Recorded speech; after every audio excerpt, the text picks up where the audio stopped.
poco de imitación a lo que haces tú en Gran Programa Doble. Sí, pero ahí Pascual lo hace muy bien. Estás en Cautivos del Film. Porque tú le das a grabar pero no lo picas o algo, ¿no? ¿Qué ocurre? A veces ni saben que empieza a grabar. Están hablando, entonces les digo, pues ya estamos grabando. Y dice, no jodas. Esas cosas. Un podcast de Luis López Belda y Flavia Bernardi. Bueno, buenas tardes, Luis. Buenas tardes, Flavia. Hace tiempo que no te veía. Sí, ¿no? Con un micrófono en la boca. Y con esas gafas. Hablándome.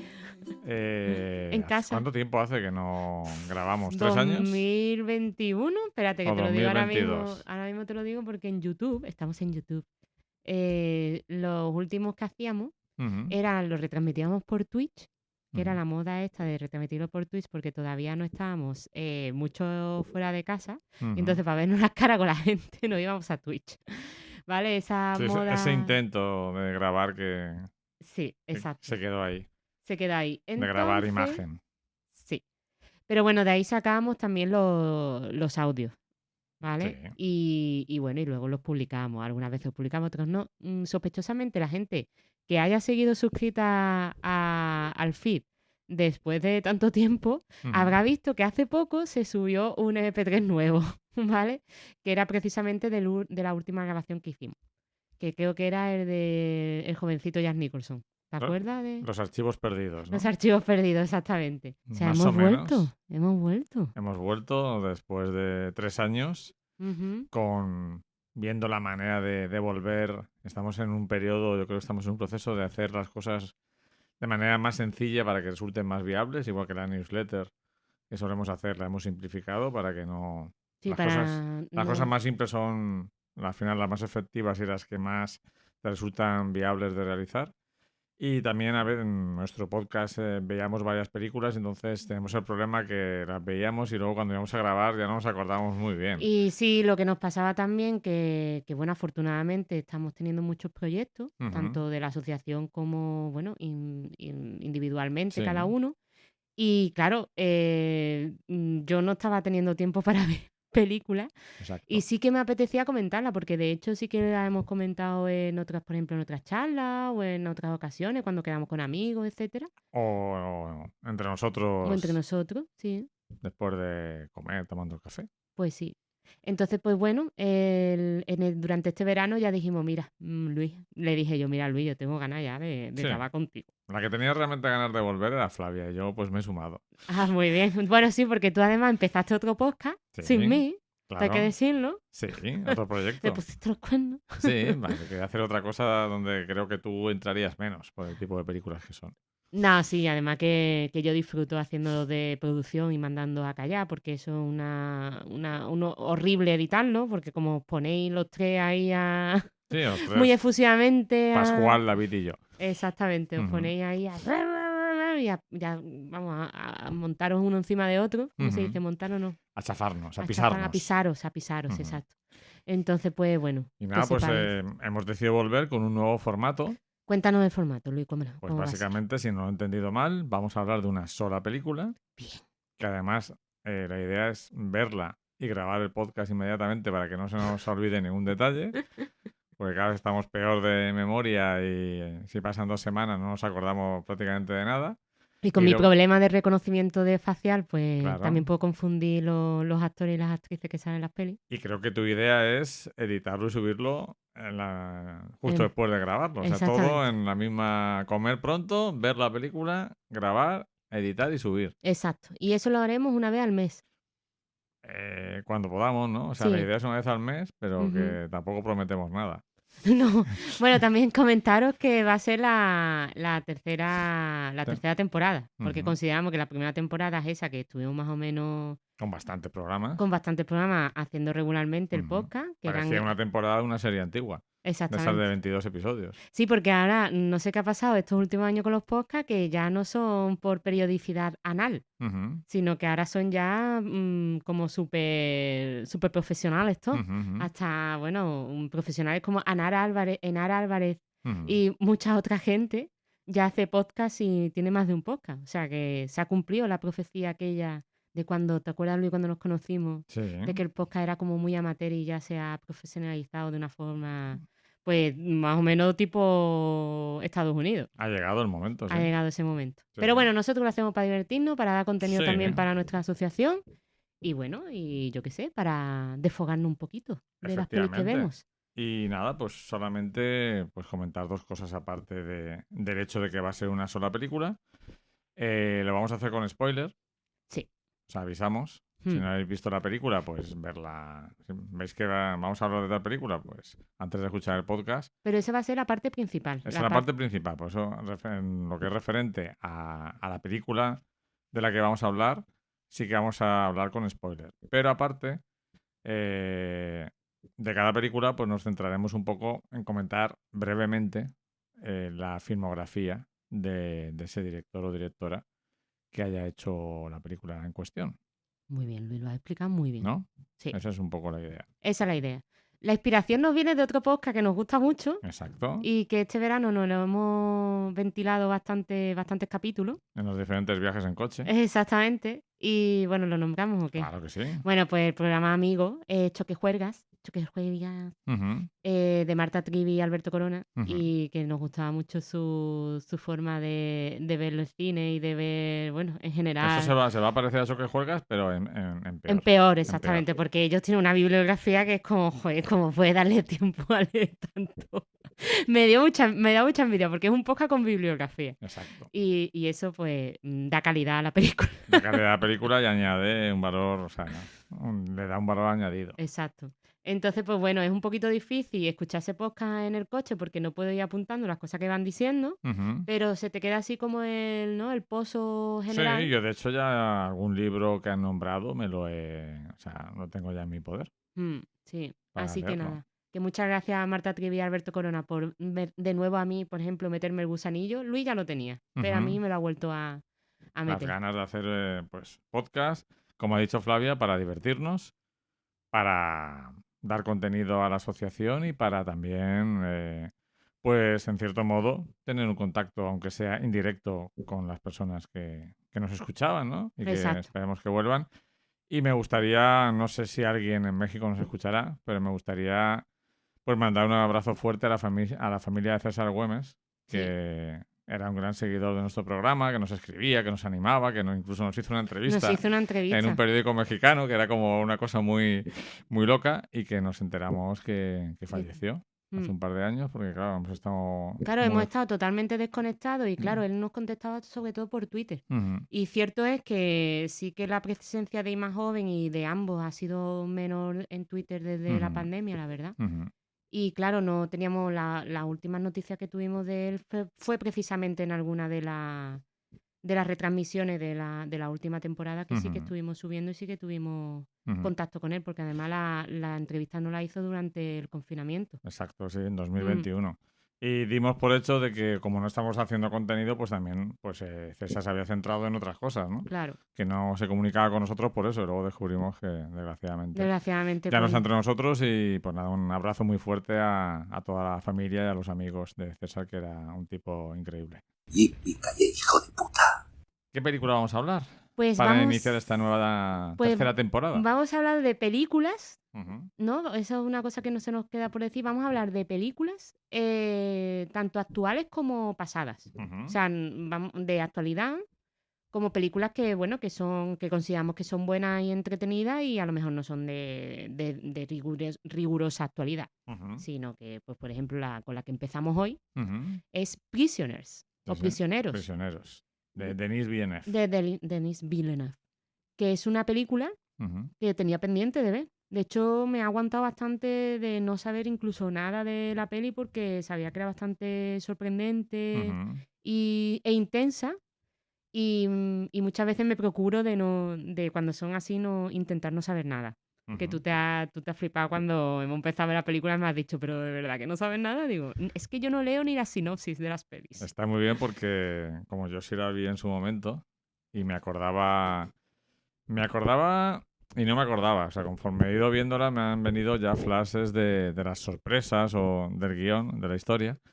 Y es muy divertido verlo con alguien que no sabe nada, porque vas viendo sus reacciones a cada uno de los momentos en que la película te sorprende o pasan cosas que no te esperas. y ha sido bastante interesante volver a verla. Se estrenó en noviembre de 2013 en España. Es la primera película que hace Denis Villeneuve en Estados Unidos. Sí, ¿no? Uh-huh. Que teníamos la duda de si era la mirado, primera. si la anterior es Incendies, que es la que estuvo nominado al Oscar, pero como película canadiense. Que esa también la vimos en su momento. Uh-huh. Uh-huh. ¿Y por dónde? No, Incendies yo no la... No, hemos visto Polytechnique. Es que me confundo las dos porque como, claro... Me quedan dudas cuando lo has dicho, digo... Sí, no. La que vieron fue Polytechnique, perdón. Y bueno, si quieres hablamos un poquito de Denis Villeneuve, brevemente, y luego ya pasamos a hablar de Prisioneros. Exacto, porque la primera parte ya os digo que vamos a hablar de alguna de sus películas sin spoiler y ya luego entraremos en la zona spoiler. Sí. Así que nada, Luis, que me tienes que comentar de este director. Yo lo que sé, mira, sin mirar nada, yo sé que es canadiense de la parte francesa. Sí. Porque de hecho la Polytechnique es en francés, es basado en unos hechos reales de un asalto a una escuela politécnica, creo que de arquitectura. Sí, creo me que suena sí. a mí que sí. ¿En Quebec? No, en Toronto fue. No lo recuerdo. No recuerdo él es de pero... Quebec. Él es de Quebec. Nació en el año 67. Va a cumplir ahora mismo, pues ya va a cumplir 57 años. Y él empezó pues en varios mundos, ¿no? Empezó haciendo cortometrajes y videoclips de grupos y cantantes canadienses. Me gustaría saber cómo eran los videoclips de este hombre. Porque seguramente se podrán ver en YouTube. Seguramente. Suelen estar disponibles cuando el tipo o la tipa son famosos. Acaban apareciendo por ahí porque siempre hay alguien que los tiene en su colección, ¿no? Y los sube. Él empezó con una película de estas colectivas, donde hay varios directores, que se llamaba Cosmos, y luego hizo otra, su primer largometraje, tú sabes pronunciar mejor francés que yo. Bueno. Es ¿Dónde lo estás viendo? ¿Dónde lo estás viendo? Filmografía, vale.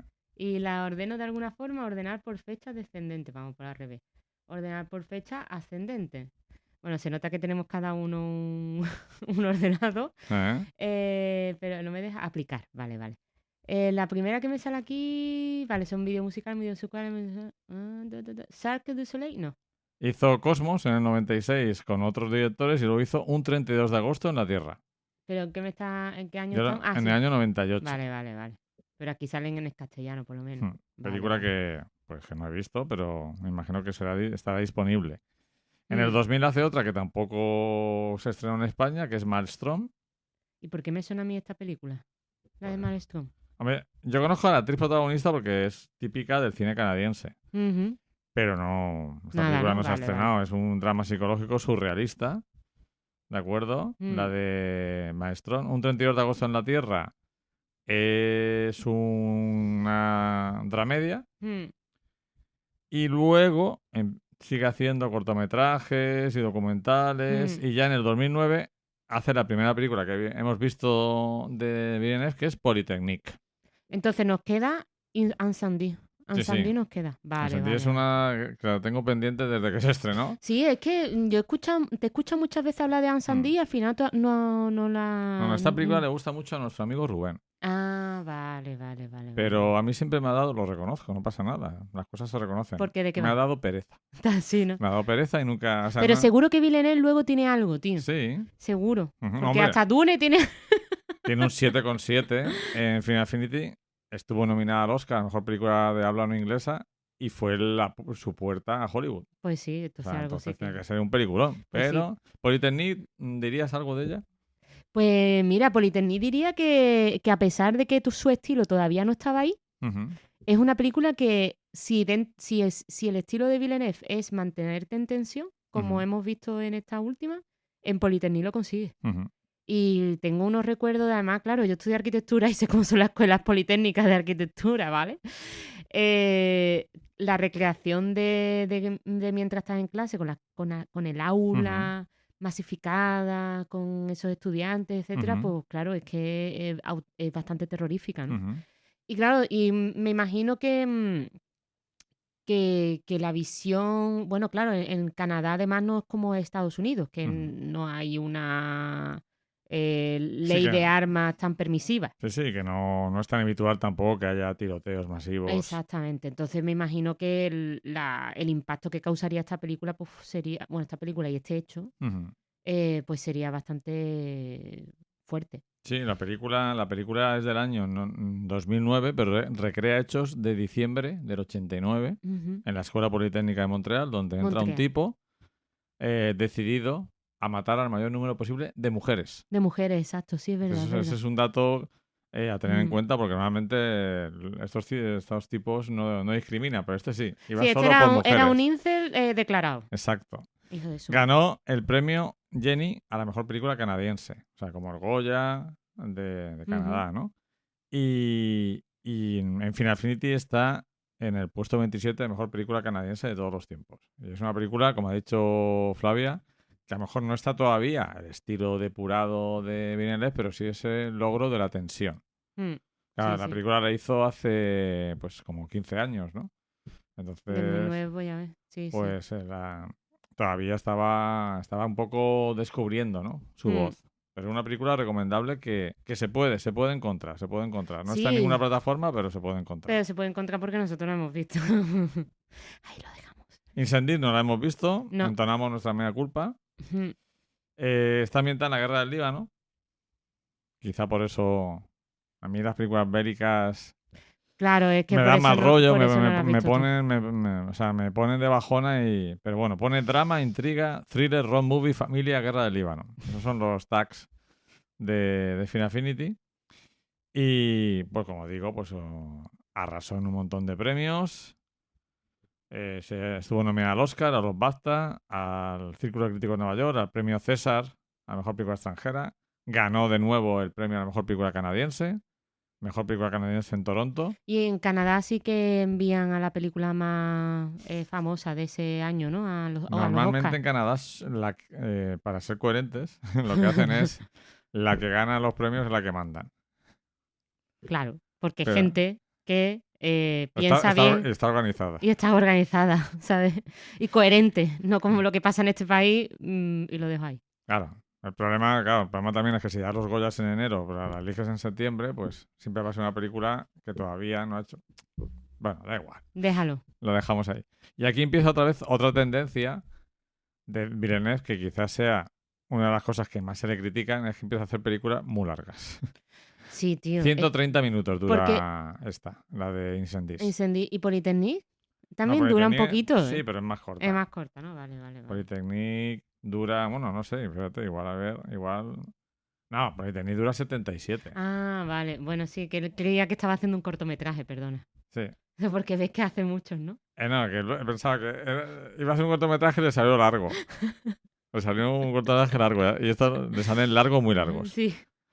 Y nada, pues no podemos decir mucho más de la película porque reconocemos nuestro agujero ahí. Sí, la verdad es que sí. Luego hace un par de cortometrajes en Canadá y ya lo llaman para hacer Prisioneros, que esa pues ya la comentaremos. A mí me falta también Enemy.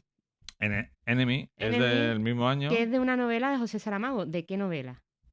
La del hombre duplicado, creo que es, ¿no? La de que se encuentra con su doble. Vale.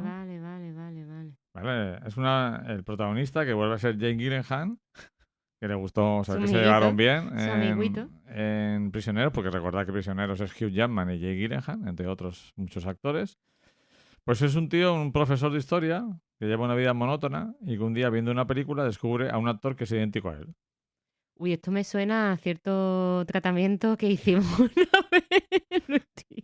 Vale. Que Saramago tiene unas ideas muy guapas. Doppelheimer.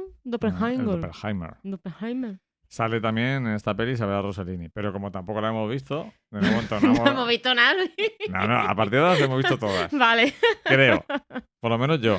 Ay, por Dios, no hemos visto nada. No, pues nada, tenemos esto igual bueno, que... tenemos que hacer otro de entonces de Villeneuve. Claro, igual que esto debe motivar a las personas que nos escuchan y igualmente a nosotros a ver las películas que nos falten, ¿no? Vale. Pues esas son las dos películas que hace, o sea, después de Prisioneros hace Enemy, o sea, antes de Prisioneros hace Incendies y después Enemy. Y luego hace una que creo que tampoco has visto, que es Sicario. No, yo esa no la he visto, pero tú sí. Sicario es una peli para mí menor en su filmografía. Es Ujú. decir, es una peli, como siempre, yo creo que Denis Villeneuve, su mayor virtud, tiene muchas, pero una es conseguir imágenes visuales muy potentes. Ujú. Siempre lo hace, Sí. siempre lo hace. Es que incluso en Polytechnique se le ve. Exacto. Y Sicario es una película visualmente muy potente. Lo que pasa que lo que cuenta a mí me da un poco como igual. Es el tema... Como en Dune, ¿no? Por ejemplo. Sí, bueno, Dune me gusta menos que Sicario. Fíjate. Sicario me parece una película que es muy potente a nivel visual, como decía, que es un poco la guerra de las drogas, la guerra contra los cárteles de las drogas, en tono thriller con Emily Blunt y Benicio del Toro. Pero yo creo que le falta un poco como De chicha. de chicha, de sustrato. No, es una peli que se centra mucho en la trama. Que está muy bien, contar muy bien una historia Sí, pero no tiene como ese subtexto que a veces, que es lo que que mola también de Villeneuve. Exacto, no tiene el subtexto que tiene enorme, que tiene, por ejemplo, Prisioneros, que luego entraremos en ello, que para mí tiene un montón de cosas que se pueden sacar punta. Pero en Sicario yo el recuerdo que tengo es de una peli muy sólida, muy profesional, muy bien hecha, increíblemente dirigida, pero que no te deja huella. A mí por lo menos no me dejó huella. Y luego ya, porque esto es 2015, rodada en Estados Unidos, pasa a la siguiente película que quiero que la comentes tú, que es, en 2016 hace La Llegada. Bueno, La Llegada es una película que apareció por el Festival de San Sebastián, pero se presentó antes a uno otro, ¿no? Me estuve contando que sí que fue... Creo que sí. Pero sería por joyitas, ¿no? Por perlas. Estaría en Perlas. Que iría antes a... En Festival de Venecia. Venecia. Vale, justo lo anterior. Uh-huh. Pues sí, se presentó en Venecia. No me extraña que se presentara en Venecia. Y bueno, es una película que está alrededor, ¿no? De qué pasaría si llegara los extraterrestres, una forma de vida fuera de la Tierra a la Tierra y cómo sería ese contacto, ¿no? Uh-huh. Y creo que es como un acercamiento, el acercamiento más, el acercamiento más cercano, no, sino el más verosímil que podríamos ver, ¿no? Es como hacer un ejercicio de futuros de cómo sería esa llegada, ¿no? Si hubiera un protocolo de llegada de personas extraterrestres de fuera de... Bueno, personas, no sé si serían personas. Sí, seres. De seres extraterrestres a la Igual Tierra. eran más personas que nosotros. Seguramente. Creo que sería así, ¿no? Y luego lo que pasa que lo que menos me gustó de la película es esa trama que tiene paralela y tal. Lo que me interesó es el ejercicio de lingüística que hace. Eso me interesó muchísimo, ¿no? Y el tema de, bueno, por supuesto las imágenes súper potentes que tiene, ese tonillo, ¿no? El uso, pues, evidentemente de la fotografía, del encuadre, bueno, de la dirección incluso, ¿no? Y eso sí que me gustó mucho, y aparte del tema. Creo que esta fue la que ya se terminó de hacer súper famoso y por la que hizo la siguiente película que... Exacto, porque Prisioneros fue una película que gustó bastante, pero tampoco fue una película de masas, ¿de acuerdo? Sin embargo, La Llegada, a pesar de que es una película que no es fácil, no es facilona y no es comercial. Y dura tela, ¿no? Tuvo mucho... 116, bueno, tuvo bastante aceptación del público, ¿no? Yo quería hacer un pequeño inciso, muy pequeño, de algo que me pasó ayer en clase, que es que les estuve hablando a mis estudiantes de los miedos que había en la segunda mitad del siglo XX, ¿no? Que eran el miedo a la guerra nuclear, el miedo al fin del mundo por el fin del milenio y el miedo a la invasión extraterrestre. Mars Attacks. Los dos primeros miedos pusieron cara de, hostia, y el tercero les dio risa. Les dio risa. El rollo extraterrestre que en los años 70 sobre todo la gente joven, pero todo el mundo está flipadísimo. A los Z como que parece como que les da igual, ¿eh? O sea, lo ven como algo muy... Les da igual porque está Iker Jiménez en la tele y yo creo que ese hombre ha hecho... Lo ha banalizado, ¿no? Lo ha banalizado y además que está haciendo mucho daño en general a la gente, como cree, ¿no? Y después también al tema este de los magufos, ¿no? Que como ya es de sobra sabido que nos fumigan y todas esas cosas, pues yo creo que toda esa movida ha decaído el interés por los extraterrestres, desafortunadamente. Sí. Porque, de hecho, hay un ilustrador que tenemos ahí los libros, que su primer libro, en plan así, ilustración isométrica y tal, la hizo sobre la historia del cine, y la segunda era de los extraterrestres, y el siguiente, o sea, de los extraterrestres no, sino de los avistamientos de ovnis que ha tenido la humanidad registrado. O sea, de estos tipos que pues se vio UFO no sé dónde, en Nevada, en el año tal, o en Francia, no sé qué.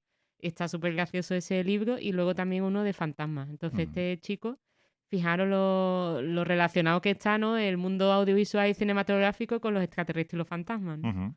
Porque, o sea, cuando le dije, claro, porque había muchos avistamientos de ovnis, claro, y reaccionaron como si hubiera dicho, había muchos terraplanistas, o sea, que les parecía que había ovnis, eran flipados. Es que creo ya, claro, es que lo que pasa ahora con los ovnis, que como tenemos internet y eso, y que por supuesto hay teoría de la conspiración, tenemos los satélites de Elon Musk, entonces de Starlink. Entonces, pues claro, cada vez que aparecen la lista de satélites o cualquier tontería, ya dicen, eso es algún satélite. Sí, que ya... satélite de los chinos. Como cuando ahora no hay capacidad de sorpresa, ¿no? Como cuando ves una película, ¿cómo lo han hecho? Por ordenador. Por ordenador, exactamente. Y ya... con esa frase se pierde la magia. Se murió la inocencia en los 90. Pues sí. Yo creo que con Sicario, que tuvo bastante éxito, con la película de la que vamos a hablar, Prisioneros, y con La Llegada, sobre todo en La Llegada, como que yo creo que alcanza la mayor cúspide de su carrera, porque luego creo que empieza a ponerse pesadito. Sí, la verdad que sí. Yo creo que La Llegada es la última que no es pesado del todo. Porque en Blade Runner, mira que la peli es interesante. Bueno, nada más que la he visto una vez, la he visto en el cine y ya está. Exacto, efectivamente. La siguiente es Blade Runner 2049, es secuela, ¿no? Sí, se puede decir secuela, ¿no? De la película del 82. Sí, no me acordaba que salía Harrison Ford. Sí, claro que sale. Y Ana de Armas y ya. ¿Pero haciendo de Deckard? ¿Haciendo del mismo? ¿Del mismo personaje? Imagino que sí. Es que ya... Yo la tengo que volver a ver, porque no me acuerdo, Bueno, o sea, el podcast va a ser así, ¿eh? No esperéis un podcast riguroso de datos, no. Pues sale creo que sí. ¿De qué sale Deca? No sé. ¿Vale? Está basado en nuestra memoria cinéfila, no está basada en conocimiento enciclopédico, porque para eso está la Wikipedia y cantidad de canales de YouTube y un montón de lugares donde hacen cosas más rigurosas que este podcast. A mí esta se me hizo un poquito pesada. O sea, además creo que es el ejemplo de película Blade Runner 2049 a la que no le sobra ninguna escena, pero todos los planos duran más de lo que deberían. Sí, ese fue cuando salimos del cine, me acuerdo que esa fue la conversación que tuvimos, ¿no? Del tema de que qué duran las escenas en este nuevo cine y que ¿no? ¿Cómo era el ritmo? Eso lo comentaste tú muy bien, el ritmo tan lento de las escenas, ¿no? El ritmo interno de cada escena. Del ritmo interno de cada escena. Porque los planos... el cine clásico tenía planos largos, está claro, pero le daban ritmo. O sea, pero en esta película, yo sobre todo tengo un recuerdo de Ryan Gosling descubriendo algo. Sí, a cámara lenta. Y mirándolo, dice, ya sé lo que es. No necesito que me... Porque a veces ocurre... Hoy, por ejemplo, en Prisioneros hay un momento en que hay un plano que debería, para mí, durar más. Y hay planos. Siempre ocurre que hay planos que duran demasiado poco, para mí, y otros que dicen, ¿para qué? Es un plano informativo, ya sé lo que ha pasado, ¿no? Entonces creo que aquí ya empieza a ponerse pesado.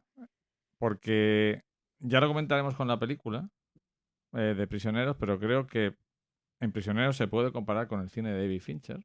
Y creo que hay una cosa que, ¿cómo diría? Que Villeneuve la hace mejor que Fincher, que es aunque Fincher consigue imágenes visuales muy potentes, creo que las de Villeneuve son más potentes.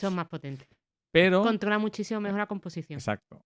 Pero, porque creo que es un tío más plástico, más emocional. Y lo claroscuro. O sea, es que el tema pictórico que tiene Denis Villeneuve en sus imágenes son mucho más, pues eso, expresionistas que las de David Fincher. Sí, que es un tío más frío. Y es un artesano, más un artesano. Por eso te decía que creo que Villeneuve supera a Fincher en eso, pero Fincher supera a Villeneuve en una cosa claramente, que es el sentido del ritmo. Sí, por supuesto. Las películas de David Fincher son, o sea, es imposible aburrirse viendo una película de David Fincher. ¿Te puede gustar o no? Bueno, a lo mejor en la de Mank sí. Bueno, sí, pero eso es una peli que no tiene nada que ver con el resto de su carrera. Pero creo que, incluso en Prisioneros, que me parece un peliculón, hay momentos que dice, Villeneuve, venga, más rapidito, a ligera, que ya sé que Hugh Jackman está jodido. No me lo cuentes 3 veces. Exacto. Creo que Fincher... Pero todavía no estamos hablando No, ya, pero creo que Fincher, o sea, los sentimientos le preocupan poco y a Villeneuve le preocupan demasiado en el sentido de que quiere como... Pero de una forma muy superficial a veces, ¿eh? A Denis Villeneuve. Sí. Es que... Lo intenta, pero no lo consigue. Lo bueno es que Fincher ni lo intenta. No, Fincher pasa de los sentimientos. Pasa. Pero pasa además de una forma consciente Fincher. No como el Christopher Nolan, que es que ese ni le sale nada. Es que no le sale el sentimiento, ¿sabes? Fincher dice, a mí esto no me importa. Por eso me gusta tanto Fincher, porque escribe como escribo un poco yo. Sí. Venga. Sí. Vamos, ¿no? Pero bueno, Blade Runner es un poquito... La deberías volver a ver para ver si realmente es tan peñazo como me pareció en el cine. Eso sí, si te gusta ver cuadros y admirar belleza de los actores y las actrices de la peli, pues y evidentemente te va a interesar. Bueno. Pero dicho así parece que no nos gustó. Y sí que sí nos gustó, porque además también el subtexto que tiene me gusta mucho la idea, claro. Y la idea que tiene de hacer un poco de espejo con la original, pues sí que es interesante. Claro. Y bueno, y también yo creo que lo que le pasó a Denis Villeneuve ahí, en esa peli, es que Blade Runner ya de por sí era una peli que era intensita y de ritmo lento en las escenas en comparación con las películas que se hacían en ese momento. Sí. O sea, era una peli, de hecho mucha gente, yo de pequeña o adolescente era una peli insoportable. O sea, eso no podía soportarlo. A nuestro amigo Rubén, que le gusta mucho Incendies, no le gusta mucho Blade Runner. Bueno, es que hay mucha gente que no le gusta Blade Runner y hay gente que dice que le gusta en verdad, pero lo dice para quedar bien. Exacto. ¿Vale? Porque, por ejemplo, a mí no Pero a nosotros nos gusta, de verdad. Sí, a nosotros nos gusta. Pero sí que es verdad que es una peli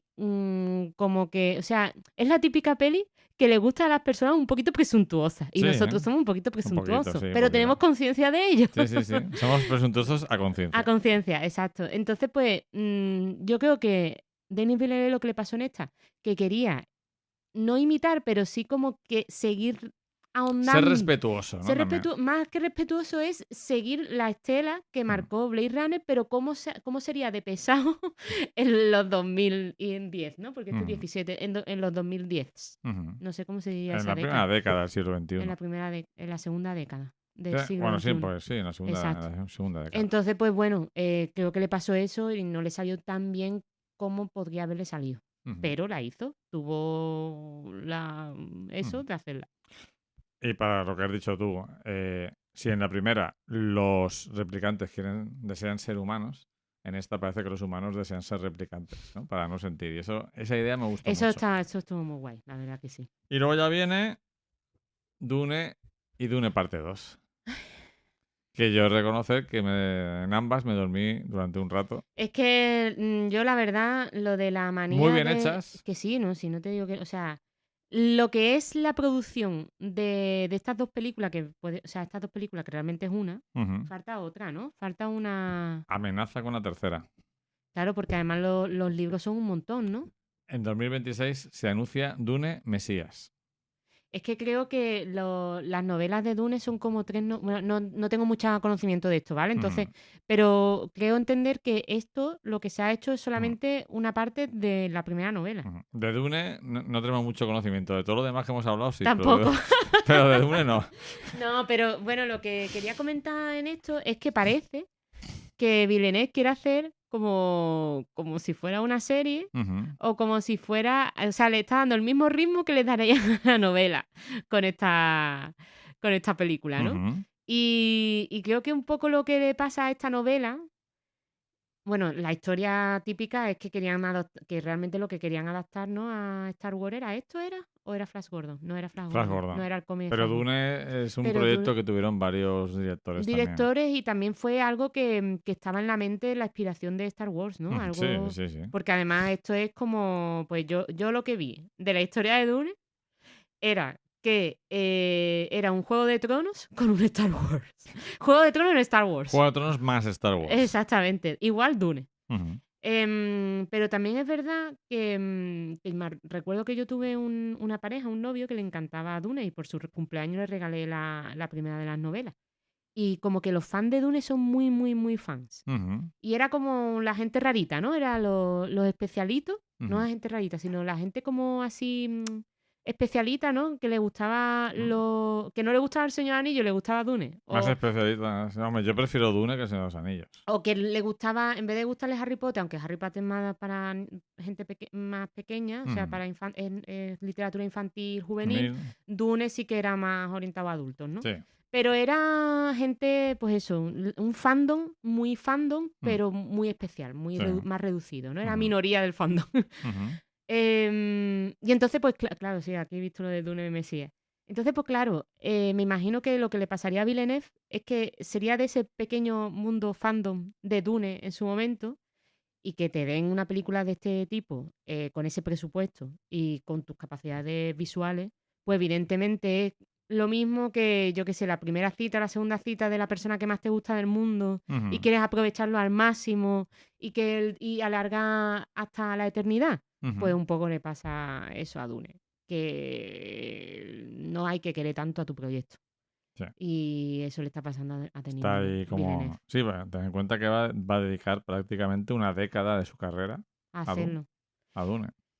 Y no creo que sea tan importante todo lo que se cuenta en Dune como para que te guste, o sea, que te guste tanto en el sentido de tenerle tanto aprecio, ¿no? Uh-huh. Que me imagino que al fandom le está flipando la forma que lo está haciendo y es un privilegio que lo esté haciendo una persona como Villeneuve y tal.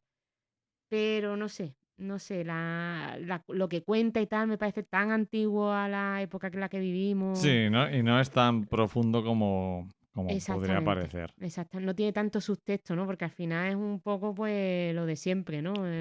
Casa y ricos peleándose entre sí. Explotación de un planeta, de un lugar esclavista por sus riquezas naturales. Pues sí, el mundo, África. Me gusta un poco la idea, aunque es un poco hablar de spoiler, pero una la ha visto mucha gente, la idea de la transformación de Chalamet, del personaje Chalamet. Así que, o sea, no se ha visto tanto en el cine comercial. Bueno, no se ha visto tanto, pero también es verdad que te lo estabas viendo venir, que al final es el típico autoritario, etcétera, ¿no? O sea, es que, ya te digo, es que está bien que existan productos de este tipo tan masificados, tan mainstream, etcétera, que te cuenten pues cómo funciona la política real. Lo que pasa que, claro, que si lo ponemos en un enmarco de ficción, pues también nos ocurre que la gente pues se queda solamente con la ficción, cuando esto sí que es como funciona el mundo en la realidad. Sí, quedarse con la anécdota, ¿no? Exactamente. Pero bueno, preferimos que la muchachada vea Dune que Marvel, ¿no? Hombre, por supuesto, por supuesto.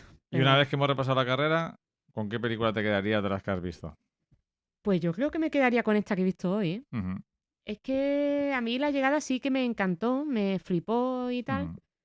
Pero claro, es que hay una parte que me parece como que me da igual. O sea, como que querían meter ahí como el tema del girito y tal. Y creo que una de las cosas que menos me gusta en general del audiovisual actual es que estamos como continuamente esperando el girito, ¿no? Incluso le pasa a Prisoners. Lo que pasa es que Prisoners tiene como muchas más cosas alrededor que me importan menos que el giro. ¿Sabes? En Prisoners no me he estado notando que esté tan preocupada por el posible giro que pueda haber. Y en La Llegada creo que no era necesario. Y como ocurre, es como... Así que bueno, no sé tú qué piensas. Volvemos sí, yo estoy de acuerdo contigo. Prisioneros es la que en conjunto más me gusta. También la más convencional puede ser. Sí, es la más de un... Es convencional en el género al que pertenece, pero creo que lo que propone es bastante interesante. Creo que lo que comentábamos un poco, que Denis Villeneuve es sobre todo un artista visual. Entonces, intenta darle chicha a sus películas, pero no siempre lo consigue. Yo creo que aquí habría que ver también qué parte de chicha es la que aporta el guionista, porque es una película también muy de guión. Y si quieres vamos a empezar a analizar. Yo creo que... ahora entramos en zona spoiler. Empezamos ya zona spoiler. A partir de ahora vamos a destripar Prisioneros. Vale, además la acabamos de ver, así que la tenemos fresquísima. Lo primero que yo... O sea, dos cosas que creo que son muy importantes. El título, Prisioneros, y la primera escena. Si quieres, la primera escena es Bueno, es que en la primera escena me ha flipado, además. un padre y un hijo que se van de caza. Parece que es la primera vez que va a disparar el chaval a un pobre Bambi. No era Bambi ya, era más Era cortito. mayorcito. Mm. Era un ciervo. Y al mismo tiempo están rezando el Padre Nuestro. Y al mismo tiempo, justo después, el personaje de Hugh Jackman le da un consejo de superviviente, ¿no? ¿Cómo se dice eso? Espérate que te lo digo. Esa palabra nunca me sale. Los que Que están obsesionados con la supervivencia. Son las personas survivalistas. Survivalistas. O también creo que hay otro término que es en plan despectivo que es prepper. Los prepper. Está preparado, como le dice. Y creo David que Broncano es un prepper. David Broncano es un prepper, ¿no? Sí, se supone que tienes que tener una mochila Ajá. con lo básico para sobrevivir no sé cuántos días. Y tenerla a mano para salir corriendo, escopetado, ¿no? Bueno, pues lo dejo ahí, el tema del título y el tema de la primera secuencia, porque creo que, como todo buen guión, nos mete desde el primer momento en lo que te tiene que meter un guión, que es en el tono y en la historia. ¿Cuál es el tono, cuál es la historia y cuál es un poco el tema de la película, ¿no? Entonces creo que eso es importante. Pero para que nuestros oyentes, las personas que están escuchando se pongan en contexto, voy a leer la sinopsis de Final Affinity. Venga, porque yo no, esa sinopsis que no me he resistido a leer durante mucho tiempo. Keller Dover, tampoco desvela mucho, ver los primeros 15 minutos. Keller Dover se enfrenta a la peor de las pesadillas. Anna, su hija de 6 años, ha desaparecido con su amiga Joy y a medida que pasa el tiempo, el pánico lo va dominando. Desesperado, decide ocuparse personalmente del asunto. ¿Pero hasta dónde está dispuesto a llegar para averiguar el paradero de su hija? Es una descripción una sinopsis muy así de película de acción, ¿no? Película de acción de parte de atrás de DVD. Sí, totalmente. Pero creo que o sea, sí, la película va por ahí y tal, pero, por ejemplo, no dice nada del detective. Sí, no, porque yo no dice nada, o sea, pone directamente que quiénes son los protagonistas ahí, cuando la familia negra sí que también tiene bastante o sea, es bastante protagonista también porque está ahí Viola Davis. Y Terrence Howard, el padre, también es un actor que pues no estuvo súper potente durante una época, un actor afroamericano que a mí siempre me ha gustado mucho, que ahora está un poco desaparecido. Ajá. Pero en esa época de la segunda década del siglo XXI, hizo muchísimas películas y a mí siempre me ha parecido un tío muy competente en su trabajo. También otra cosa interesante de la peli, que bueno, ya lo hemos dicho, Denis Villeneuve es canadiense, de la parte francófona además, y desde el primer momento en esta peli veo que recrea súper bien lo que son los suburbios de Norteamérica, en este caso Pensilvania. Sí. Con tanto por la constitución de las casas como de los elementos. Porque hemos visto por ahí también, en algún momento, no solamente las autocaravanas, que dan mucha cosica, como también los carros rojos. Sí, los carros rojos, lo que muy cinematográficos. American Flyer, que incluso hay una película que se llama American Flyer, de un niño... Con el padre que él maltrataba. Se llama La fuerza de la ilusión, era en castellano. Sí. Era tremendo. Y que esa peli, pues, lo que tú dices, ¿no? La película te lleva a un suburbio quizá mejor que un director estadounidense, porque el director estadounidense lo da por hecho. O sea, es su mundo, es como... No le da importancia a esas cosas, a esos objetos. Sin embargo, el director canadiense dice, no, es que yo como alguien de fuera veo esto con el carrito, con la barbacoa si la hubiera, con las caravanas... con la pick-up de Hugh Jackman, que eres un manitas, que además es muy significativo que lo seas, el tipo que con dos tablones te hace una ducha nueva. La peli es del mismo año que The Last of Us, que yo sé que tú no eres videojueguista. Pero he visto la serie. ¿Has visto la serie? Sé que no es lo mismo, pero he visto la serie. Pero es del mismo año que cuando salió el primer juego, en 2013. Y es que el tipo de personaje que hace Hugh Jackman es exactamente igual que Joel. Es exactamente la misma persona, porque además ya te das cuenta después cómo va cambiando su tono y la forma en la que se presenta bueno, pues a sobrevivir, en este caso a su objetivo que es encontrar a su hija. Sí. Cosas muy parecidas también a lo que le pasa a Joel durante toda la Pedro Pascal en la serie. Pedro Pascal hace, pero es que Pedro Pascal no hace de un Joel como ese Joel que vemos en... Ya. O sea, es un Sí, pero personaje... para la gente lo sitúe, Sí, los que no han visto, los que no han jugado al videojuego, que sepan qué Exactamente. personajes de la... Pero claro, ahí también te das cuenta que al final es un prototipo de ese norteamericano de suburbio que se dedica a las manitas. Es manitas. Está obsesionado con eso de que en cualquier momento va a tener que luchar por su vida. Exactamente. Protector. Le gusta la caza. Le gusta la caza. Tiene armas en casa. Tiene armas en casa. Tiene la emisora, una emisora religiosa puesta. Exactamente. Tiene también muchas camisas de leñador. Muchas camisas de leñador. Tiene barba. Tiene barba. Está todo fuerte. Está todo fuerte. Y lo que pasa es que este es australiano. Pero Sí. bueno, da igual, no pasa nada. ¿Tú qué sabes de acentos? ¿Da el pego de Da el pego estadounidense? totalmente. Da el pego totalmente. O Perfecto. sea, sí. Entonces... De lo ves no sé, pero de estadounidense sí.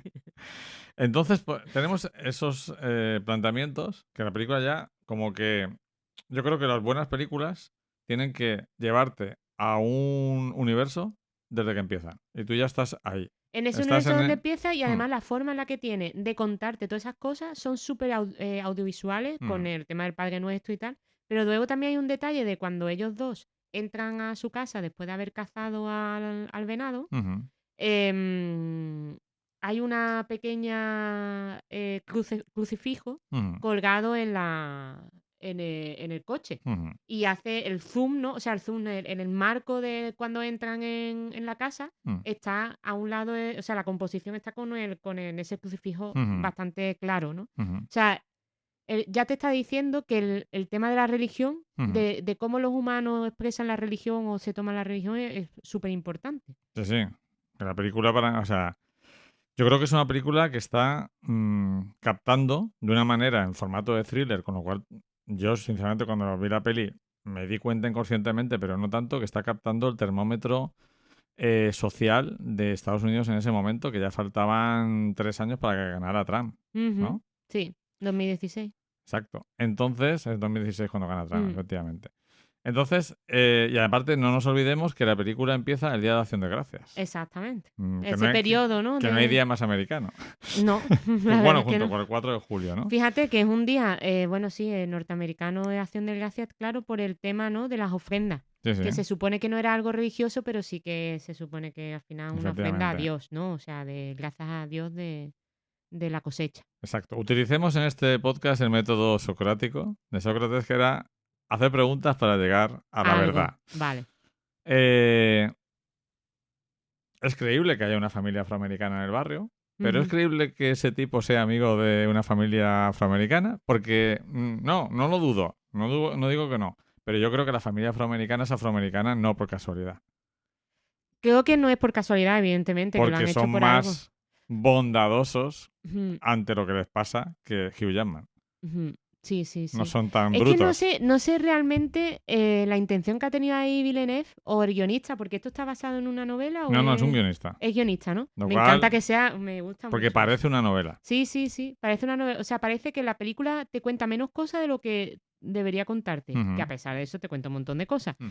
pero como que tenía ese tufillo a haber sido novela, pero me Ujú. gusta que haya sido una Ujú. guión original.